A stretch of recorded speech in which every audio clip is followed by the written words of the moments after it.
আসসালামু আলাইকুম এভরিওয়ান। আজকে আমরা দেখব সাধারণ জ্ঞান, বাংলাদেশ ও আন্তর্জাতিক বিষয়াবলী। এখান থেকে যে ইম্পর্টেন্ট প্রশ্নগুলো থাকবে বিসিএস সহ অন্যান্য চাকরির পরীক্ষায়। তো প্রথম প্রশ্ন হচ্ছে, নিচের কোন শাসক সরকারি উপাধি গ্রহণ করেন? এটা হচ্ছে দ্বিতীয় চন্দ্রগুপ্ত এবং তিনি হচ্ছে গুপ্ত বংশের সম্রাট। নিচের কোনটি খরা সহিষ্ণু ধানের জাত? ব্রি-ধান ৪৩। মনে রাখবেন, ব্রি-ধান ৪৩ খরা সহিষ্ণু। তারেক রহমান বাংলাদেশের কততম প্রধানমন্ত্রী? ১১তম। এর আগে ১০ জন ছিলেন, অর্থাৎ তিনি হচ্ছেন ১১তম। Bangladesh machine tools factory limited কোথায় অবস্থিত? গাজীপুর। মেশিন টুলস ফ্যাক্টরি সংক্ষেপে হচ্ছে বিএমটিএফ, যেটা গাজীপুরের শিমুলতলীতে অবস্থিত। কোন শাসকের পতনের মধ্য দিয়ে বাংলায় হাবশি শাসনের অবসান ঘটে? শামসুদ্দিন মুজাফফর শাহ। কৃষি পরিসংখ্যান বর্ষগ্রন্থ ২০২৪ অনুযায়ী ভুট্টা উৎপাদনে দিনাজপুর হচ্ছে শীর্ষ জেলা। দিনাজপুর ভুট্টা উৎপাদনে শীর্ষ।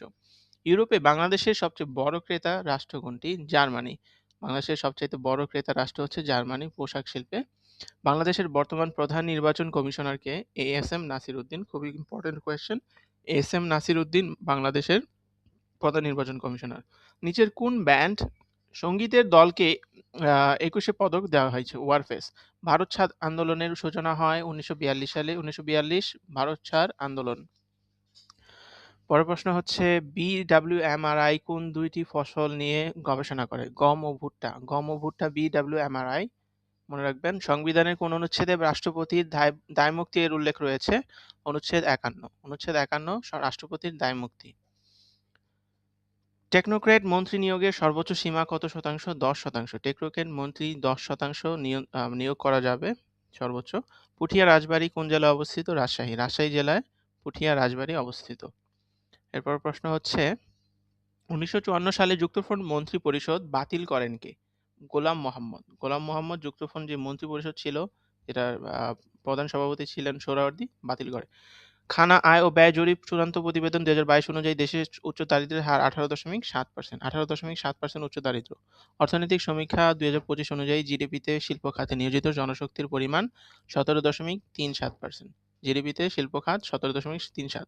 চাপ সৃষ্টিকারী গোষ্ঠীর বৈশিষ্ট্য ৯ কোনটি? সরকারি নীতিকে প্রভাবিত না করা, অর্থাৎ তারা সরকারি নীতিকে প্রভাবিত করবে। খসড়া সংবিধান প্রণয়ন কমিটি সংবিধানের চূড়ান্ত খসড়া প্রণয়ন করে ১১ অক্টোবর ১৯৭২ এবং আমরা জানি সংবিধান দিবস হচ্ছে ৪ নভেম্বর। সাংলাং কোন ক্ষুদ্র নৃগোষ্ঠীর সবচেয়ে বড় ধর্মীয় উৎসব? খিয়াং। সাংলাং খিয়াং। ইউনিয়ন পরিষদের সংরক্ষিত নারী সদস্য সংখ্যা কত? ৩ জন। এটা খুব ইম্পর্টেন্ট। ইউনিয়ন পরিষদের সংরক্ষিত নারী সদস্য সংখ্যা হচ্ছে ৩ জন। অর্থ পাচারের কারণ ৯ কোনটি? রপ্তানি পণ্যের মূল্যায়ন, অর্থাৎ রপ্তানি পণ্যের মূল্যায়নের সাথে অর্থ পাচারের কোনো সম্পর্ক নাই। বিকল্প নীতি উত্থাপন করে বিরোধী দল। বিকল্প নীতি উত্থাপন করে বিরোধী দল। বর্তমান বিরোধী দল হচ্ছে জামাত এবং ১১ দলীয় জোট। কোন ক্ষেত্রে স্পিকার কাস্টিং ভোট প্রয়োগ করেন? সংসদীয় অচলাবস্থা দূর করা। সংসদীয় অচলাবস্থা দূর করতে স্পিকার কাস্টিং ভোট, এবং কাস্টিং ভোট হচ্ছে স্পিকারের ভোটকে বোঝায়। এনএনপি এর পূর্ণরূপ হচ্ছে নেট ন্যাশনাল প্রোডাক্ট, অর্থাৎ মোট জাতীয় উৎপাদন, সেটা হচ্ছে এনএনপি, নেট ন্যাশনাল প্রোডাক্ট। জি0 ফোরাম মূলত কোন ইস্যুতে কাজ করে? জলবায়ু পরিবর্তন ও কার্বন নিঃসরণ হ্রাস। জি0 ফোরাম হচ্ছে আমরা জানি ভুটান যেটা সদস্য। নেপালের সাধারণ নির্বাচন ২০২৬-এ বালেন্দ্র শাহ কোন দলের নেতা হিসেবে জনপ্রিয়তা অর্জন করেছেন? রাষ্ট্রীয় স্বতন্ত্র প্রার্থী। আয়াতুল্লাহ আলী খামেনি কত সালে ইরানের সর্বোচ্চ ধর্মীয় নেতা হিসেবে দায়িত্ব গ্রহণ করেন?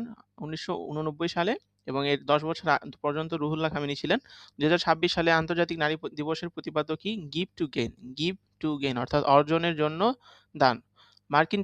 মার্কিন প্রেসিডেন্টের বার্ষিক ভাষণ কি নামে পরিচিত? The state of the union. The state of the union হচ্ছে বার্ষিক ভাষণ মার্কিন প্রেসিডেন্টের। লস অ্যান্ড ড্যামেজ তহবিলের জন্য অন্তর্বর্তীকালীন সচিবালয় হিসেবে কাজ করছে কোন প্রতিষ্ঠান? বিশ্বব্যাংক। বিশ্বব্যাংক হচ্ছে লস অ্যান্ড ড্যামেজ, এই যে তহবিল, এটার জন্য আন্তর্জাতিক সচিবালয় হিসেবে কাজ করছে। এশিয়ার ড্রাগন অর্থনীতি হিসেবে পরিচিত কোন দেশটি? সিঙ্গাপুর, তাইওয়ান, দক্ষিণ কোরিয়া। অর্থাৎ এই দেশগুলো খুবই উন্নত, এজন্য এদেরকে ড্রাগন অর্থনীতি বলা হয়। ন্যাটোর অনুচ্ছেদ ৫ কোন দেশ প্রথম ব্যবহার করেছিল? যুক্তরাষ্ট্র। অর্থাৎ একটা দেশকে আক্রান্ত করলে অন্যান্য দেশ আক্রমণ করবে, সেটা হচ্ছে ন্যাটোর অনুচ্ছেদ ৫, এটার ব্যবহার করে যুক্তরাষ্ট্র। লিটল কর্পোরাল নামে কে পরিচিত ছিলেন? Napoleon Bonaparte. নেপোলিয়ন বোনাপার্ট ছিলেন লিটল কর্পোরাল নামে পরিচিত। মেহেরবাদ বিমানবন্দর কোন দেশে অবস্থিত? ইরান। মেহেরবাদ বিমানবন্দর ইরানে অবস্থিত। বর্তমানে ইরান ইসরায়েল যুক্তরাষ্ট্র যুদ্ধ লেগেছে, এজন্য খুবই ইম্পর্টেন্ট এই প্রশ্নগুলো। অপারেশন রোয়ারিং লায়ন কত তারিখে শুরু হয়েছে? ২৮ ফেব্রুয়ারি ২০২৬। অপারেশন রোয়ারিং লায়ন 28 ফেব্রুয়ারি 2026 সালে ইসরায়েল শুরু করে।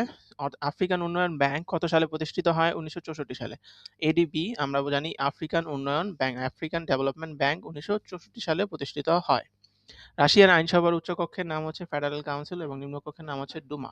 উচ্চকক্ষের নাম হচ্ছে ফেডারেল কাউন্সিল, নিম্নকক্ষের নাম ডুমা। কিয়োটো প্রটোকল কততম জলবায়ু সম্মেলনে গৃহীত হয়েছিল? কপ 3 যেই সম্মেলনটা হয় সেই সময় কিয়োটো প্রটোকল যেই চুক্তিটা সেটা কার্যকর হয়।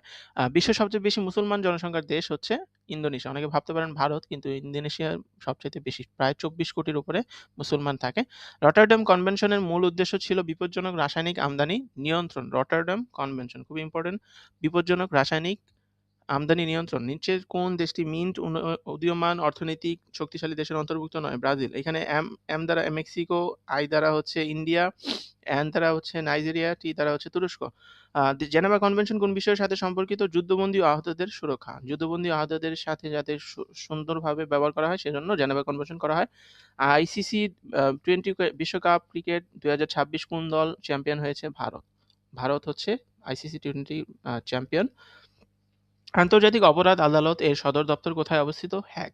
নেদারল্যান্ডের দ্য হ্যাগ যে শহর আছে সেই শহরে আইসিসির সদর দপ্তর। মায়া সভ্যতার বিখ্যাত পিরামিড মন্দির এল কাস্তিলো কোন প্রাচীন নগরীতে অবস্থিত? Chichen Itza. চিচেন ইৎজাতে মায়া সভ্যতার এল কাস্তিলো নগর। সফট পাওয়ার ধারণাটি কে দেন? জোসেফ নাই। জোসেফ নাই হচ্ছে সফট পাওয়ার।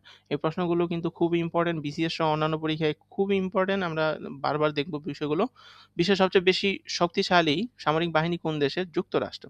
যুক্তরাষ্ট্র হচ্ছে পারমাণবিক সহ অন্যান্য সকল ক্ষেত্রে সামরিক দিক দিয়ে শক্তিশালী। গোল্ডেন ক্রিসেন্ট বলতে কোন অঞ্চলকে বোঝায়? দক্ষিণ পশ্চিম এশিয়ার আফিম উৎপাদনকারী অঞ্চল, এগুলো হচ্ছে লাওস, কম্বোডিয়া, তারপরে হচ্ছে ভিয়েতনাম। এই গোল্ডেন ক্রিসেন্ট। এক্সট্রাডিশন বলতে বোঝায় অপরাধীকে নিজ দেশে ফেরত পাঠিয়ে বিচার, এটাকে বলতেছে এক্সট্রাডিশন। থ্যাংক